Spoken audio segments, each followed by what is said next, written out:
نے post carb کے لفظ سے عوامی انتظامیہ کے دائرے کو دکھایا ہے. ہر لفظ اس میں سے کیا کرتا ہے؟ عوامی انتظامیہ کے کام کے لیے کھڑا ہے. اسٹینڈ بائی جسے کہتے ہیں. جیسے پہلے ہم شروع کرتے ہیں پی سے شروع کریں گے. تو یہ پوسٹ کارب کا پی پلاننگ ہے، منصوبہ بندی ہے. او سے آرگنائزیشن ہے، انتظام کرنا ہے. یس سے ہے اسٹافنگ یعنی عاملے کی بھرتی. ڈی ہے ڈائریکٹنگ یعنی ہدایت کرنا یا رہنمائی کرنا. سی وہ جو کوآرڈینیٹر کا کوآرڈینیٹنگ ہے، ہم آہنگی کرنا. اینڈ آر جو ہے رپورٹنگ، اطلاع دینا یا تو رپورٹنگ کرنا.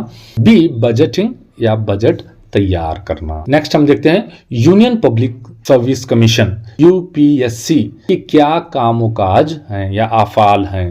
تو جواب مرکزی حکومت کے گروپ اے اور بی کے آسامیوں پر بھرتی کے لیے کمپیٹیٹو ایگزامز مسابقاتی امتحان انعقاد کرنا. براہ راست بھرتی کے لیے شخصیت کی آزمائشی ٹیسٹ یا پرسنالٹی ٹیسٹ کا انعقاد کرنا. مختلف یا مخصوص پوسٹوں کی ترقیوں اور تبادلوں میں عمل کرنے کے لیے رہنمائی خطوط پر حکومت کو مشورہ دینا. حکومت کو مشورہ دینے کا وہ مرکزی اور ریاستی حکومتوں کے اہلکاروں کے نامناسب رویے کے خلاف تعبیدی یا ڈسپلنری ایکشنز کارروائیاں کرنا. صدر ہند کی ہدایت پر حکومت کو کسی معاملے پر مشورہ دے. نیکسٹ ہم دیکھتے ہیں ہم KPSC یا تو SPSC ریاستی پبلک سروس کمیشن کے افعال یا کام و کاج کیا ہیں. موسٹ اسپیسیفک کیا ہے؟ KPSC کہے تو بہتر ہے. مسابقاتی امتحانات کے ذریعے ریاستی حکومت کی خدمات میں گیزٹڈ افسران اور نان گیزٹڈ افسران کی بھرتی کرنا. مخصوص عہدوں پر تقرری کے لیے امیدواروں کے لیے شخصیت کی آزمائش کا انعقاد یعنی پرسنالٹی ٹیسٹ. سیم وہ جو ابھی ہم UPSC کیا تھا وہی سیم یہاں پر بھی ہوگا، لیکن وہ اپوائنٹمنٹ یونین گورنمنٹ کے لیے کرے گا. یہ جو اپوائنٹمنٹ ہے یہ اسٹیٹ گورنمنٹ کے لیے ہوں. سرکاری ملازمین کے لیے سال میں 2 مرتبہ، یہ ذرا ڈفرنٹ ہے، 2 بار محکمانہ یا ڈپارٹمنٹل ٹیسٹ کا انعقاد کرنا. حکومت کا تعین اور ترقی کے معاملات پر مشورہ دینا. حکومت کو نیکسٹ کیا ہے کی جانب سے مختلف ریاستوں اور مرکز میں منعقد ہونے والے مختلف مسابقاتی یعنی سینٹر کی طرف سے یا تو UPSC کی طرف سے منعقد ہونے والے کاموں میں ان کی امتحان کو کنڈکٹ کرنے کے لیے ہم آہنگی کوآرڈینیشن کا کام انجام دیں. نیکسٹ ہے ہمارا امن و امان برقرار رکھنے میں ریاست کا کیا کردار ہے. تو یہاں ریاست سے مراد یہاں ملک مراد لیتے ہیں. امن و امان قائم قوم کے امن، خوشی، اتحاد اور ریاست کی ترقی کے لیے بہت ضروری ہے. امن و امان ایک ہی سکے کے 2 رخ ہیں. قانون کی حکمرانی سب کے تحفظ کے لیے ضروری ہے. آئین کے شیڈول یعنی 7ویں حصے میں ریاست کی فہرست میں امن و امان کا ذکر کیا گیا ہے. لہٰذا امن و امان برقرار رکھنا ریاست کے اہم فرائضوں میں سے شامل ہوتا ہے. مرکزی حکومت کے پاس آئینی اختیار ہے کہ وہ ریاستوں کو امن و امان برقرار رکھنے کے لیے ہدایات یا رہنمائی خطوط جاری دیں. تو یہ حصہ یہیں پر ختم ہوتا ہے. ہم نیکسٹ حصہ کیا ہے انشاءاللہ بہت جلد ہی ایڈٹ کر کے آپ کو اپلوڈ کر دیں گے.